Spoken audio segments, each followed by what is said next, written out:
Actes des Apôtres, chapitre 24. 5 jours après, le grand prêtre Ananias descendit à Césarée avec des anciens et un avocat du nom de Tertulle.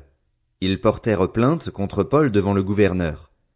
Paul fut convoqué et Tertulle se mit à l'accuser en disant « Grâce à toi, très excellent Félix, nous jouissons d'une paix profonde et cette nation a obtenu des réformes salutaires grâce à tes soins prévoyants. Partout et toujours, nous les accueillons avec une entière reconnaissance. Mais, pour ne pas te déranger davantage, je te prie, dans ta bienveillance, de nous écouter quelques instants. Nous avons découvert que cet homme est une peste. Il provoque des révoltes parmi tous les Juifs du monde. C'est un chef de la secte des Nazaréens, et il a même tenté de profaner le temple. Nous l'avons arrêté et nous avons voulu le juger d'après notre loi, mais le commandant Lysias est arrivé. Il l'a arraché de nos mains avec une grande violence et a donné l'ordre à ses accusateurs de venir devant toi. Tu pourras toi-même, en l'interrogeant, reconnaître le bien-fondé de toutes les accusations que nous portons contre lui. Les Juifs appuyèrent ce réquisitoire en déclarant que c'était bien exact. Lorsque le gouverneur lui fit signe de parler, Paul répondit « Je sais que tu es juge de cette nation depuis de nombreuses années, et c'est avec confiance que je prends la parole pour défendre ma cause. Comme tu peux le vérifier, il n'y a pas plus de 12 jours que je suis monté à Jérusalem pour adorer Dieu.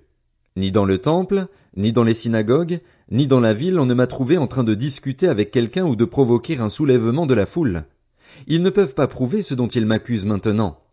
Je t'avoue bien que je sers le Dieu de mes ancêtres selon la voie qu'ils appellent une secte.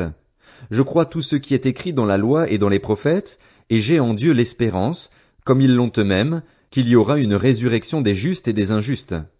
C'est pourquoi je m'efforce d'avoir constamment une conscience sans reproche devant Dieu et devant les hommes. Après une absence de plusieurs années, je suis venu pour apporter des dons à ma nation et présenter des offrandes. C'est alors que quelques Juifs d'Asie m'ont trouvé dans le temple. J'avais accompli la cérémonie de purification et il n'y avait ni attroupement ni tumulte. C'était à eux de se présenter devant toi et de m'accuser, s'ils avaient quelque chose contre moi. Ou bien que ceux qui sont ici déclarent de quel crime ils m'ont trouvé coupable lorsque j'ai comparu devant le Sanhédrin, à moins qu'il ne s'agisse uniquement de la parole que j'ai lancée au milieu d'eux.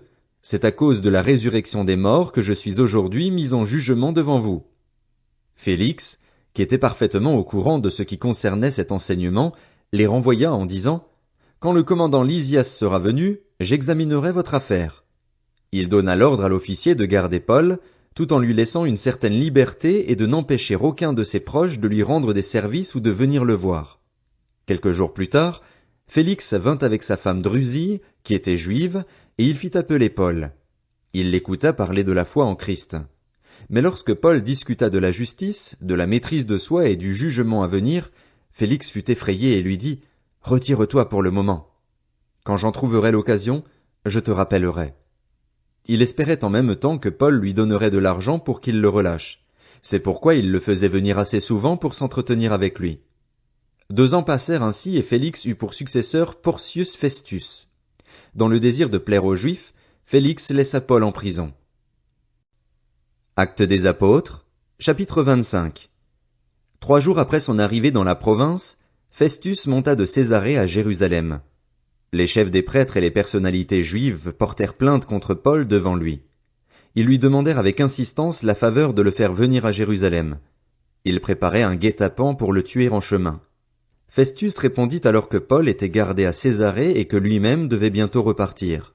« Que ceux parmi vous qui sont compétents descendent avec moi, dit-il, et si cet homme a commis une faute, qu'il l'accuse. » Festus ne passa que 8 à 10 jours parmi eux, puis il redescendit à Césarée. Le lendemain, il prit place au tribunal et donna l'ordre d'amener Paul. Quand celui-ci fut arrivé, les Juifs venus de Jérusalem l'entourèrent et portèrent contre lui de nombreuses et graves accusations qu'il n'était pas en mesure de prouver. Paul présenta sa défense en disant « Je n'ai commis aucune faute, ni contre la loi des Juifs, ni contre le temple, ni contre l'empereur. » Dans le désir de plaire aux Juifs, Festus répondit à Paul « Acceptes-tu de monter à Jérusalem pour y être jugé sur cette affaire en ma présence ?» Paul dit « C'est devant le tribunal de l'empereur que je comparais, et c'est là que je dois être jugé. Je n'ai fait aucun tort aux Juifs, comme tu le sais très bien. Si j'ai commis une injustice ou un crime digne de mort, je ne refuse pas de mourir, mais si leurs accusations contre moi sont fausses, personne n'a le droit de me livrer à eux. J'en appelle à l'empereur. » Alors Festus répondit, après délibération avec le conseil, tu en as appelé à l'empereur, tu iras devant l'empereur. Quelques jours plus tard, le roi Agrippa et Bérénice arrivèrent à Césarée pour saluer Festus. Comme il passait là plusieurs jours, Festus exposa le cas de Paul au roi et dit, il y a ici un homme que Félix a laissé en prison. Lorsque j'étais à Jérusalem, les chefs des prêtres et les anciens des Juifs ont porté plainte contre lui en demandant sa condamnation. Je leur ai répondu que ce n'est pas la coutume des Romains de livrer un homme à la mort avant que l'accusé n'ait été confronté avec ses accusateurs et qu'il n'ait eu l'occasion de se défendre contre leurs accusations. Ils sont donc venus ici et, sans plus attendre, j'ai siégé le lendemain au tribunal en donnant l'ordre d'amener cet homme. Les accusateurs se sont alors présentés, mais ils ne l'ont chargé d'aucun des délits que je supposais. Ils avaient avec lui des discussions relatives à leur religion particulière et à un certain Jésus qui est mort et que Paul affirmait être vivant. Ne sachant quel parti prendre dans ce débat, je lui ai demandé s'il voulait aller à Jérusalem pour y être jugé sur cette affaire, mais Paul a fait appel pour que sa cause soit portée à la connaissance d'Auguste. J'ai donc donné l'ordre de le garder jusqu'à ce que je l'envoie à l'empereur. Agrippa dit à Festus, « Je voudrais entendre moi-même cet homme. »« Demain tu l'entendras, » répondit-il. Le lendemain donc, Agrippa et Bérénice vinrent en grande pompe et entrèrent dans la salle d'audience avec les commandants romains et les hommes importants de la ville. Sur l'ordre de Festus, Paul fut amené. Alors Festus dit, « Roi Agrippa, et vous tous qui êtes présents avec nous, vous voyez cet homme au sujet duquel toute la foule des Juifs s'est adressée à moi, tant à Jérusalem qu'ici, en criant qu'il ne devait plus vivre. Or, pour ma part, j'ai constaté qu'il n'a rien fait qui mérite la mort. Mais comme il en a appelé lui-même à Auguste, j'ai décidé de le faire partir. Cependant, je n'ai rien de précis à écrire à l'empereur sur son compte. C'est pourquoi je l'ai fait comparaître devant vous et surtout devant toi, roi Agrippa, afin d'avoir quelque chose à écrire après cet interrogatoire. En effet, il me semble absurde d'envoyer un prisonnier sans indiquer de quoi on l'accuse. » Actes des Apôtres, chapitre 26.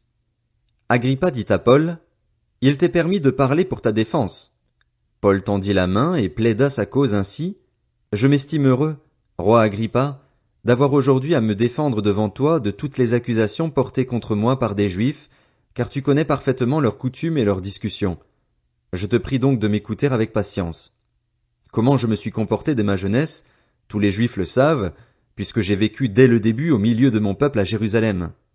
Me connaissant depuis longtemps, ils savent, s'ils veulent bien en témoigner, que j'ai vécu en pharisien, selon le parti le plus strict de notre religion. Et maintenant je suis traduit en justice parce que j'espère en la promesse que Dieu a faite à nos ancêtres. Cette promesse, nos 12 tribus espèrent en obtenir l'accomplissement en rendant nuit et jour avec ardeur un culte à Dieu. Et c'est à cause de cette espérance, roi, que je suis accusé par des Juifs. Pourquoi donc vous semble-t-il incroyable que Dieu ressuscite des morts? Pour ma part, j'avais cru devoir agir vigoureusement contre le nom de Jésus de Nazareth. C'est ce que j'ai fait à Jérusalem. J'ai jeté en prison beaucoup de chrétiens, car j'en avais reçu le pouvoir des chefs des prêtres, et quand on les condamnait à mort, je votais contre eux. Dans toutes les synagogues, je les ai souvent fait punir et je les forçais à blasphémer.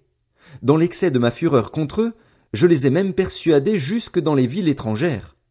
C'est ainsi que je me suis rendu à Damas avec les pleins pouvoirs et un mandat des chefs des prêtres.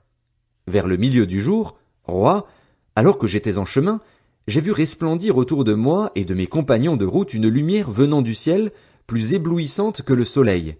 Nous sommes tous tombés par terre et j'ai entendu une voix qui me disait en langue hébraïque, « Saul, Saul, pourquoi me persécutes-tu?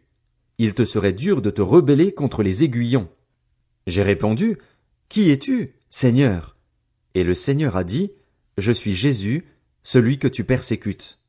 Mais lève-toi et tiens-toi debout, car je te suis apparu pour faire de toi le serviteur et le témoin de ce que tu as vu et de ce que je te montrerai. Je t'ai choisi du milieu de ce peuple et des non-juifs, vers qui je t'envoie. Je t'envoie leur ouvrir les yeux pour qu'ils passent des ténèbres à la lumière et de la puissance de Satan à Dieu, pour qu'ils reçoivent, par la foi en moi, le pardon des péchés et une part d'héritage avec les saints. C'est pourquoi, roi Agrippa, je n'ai pas résisté à la vision céleste.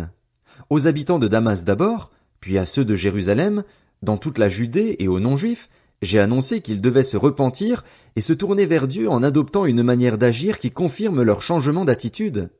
Voilà pourquoi les Juifs m'ont arrêté dans le temple et ont essayé de me tuer. Mais, grâce à l'aide de Dieu, j'ai continué jusqu'à aujourd'hui de rendre témoignage devant les petits et les grands. Je ne dis rien d'autre que ce que les prophètes et Moïse ont déclaré devoir arriver, que le Messie souffrirait, qu'il serait le premier à ressusciter et qu'il annoncerait la lumière au peuple juif et aux non-juifs. Alors qu'il parlait ainsi pour sa défense, Festus dit à haute voix, « Tu es fou, Paul. Ton grand savoir te fait déraisonner. » Je ne suis pas fou, très excellent Festus, répliqua Paul. Ce sont au contraire des paroles de vérité et de bon sens que je prononce. Le roi est au courant de ces faits et je lui en parle librement car je suis persuadé qu'il n'en ignore rien. En effet, ce n'est pas en cachette que cela s'est passé. Crois-tu au prophète, roi Agrippa? Je sais que tu y crois. Agrippa dit à Paul, « Tu vas bientôt me persuader de devenir chrétien. » Paul répondit, « Que ce soit pour bientôt ou que ce soit pour plus tard, je prie Dieu que non seulement toi, mais encore tous ceux qui m'écoutent aujourd'hui, vous deveniez comme moi, à l'exception de ces chaînes. » Quand Paul eut dit cela, le roi, le gouverneur, Bérénice et ceux qui étaient assis avec eux se levèrent et se retirèrent.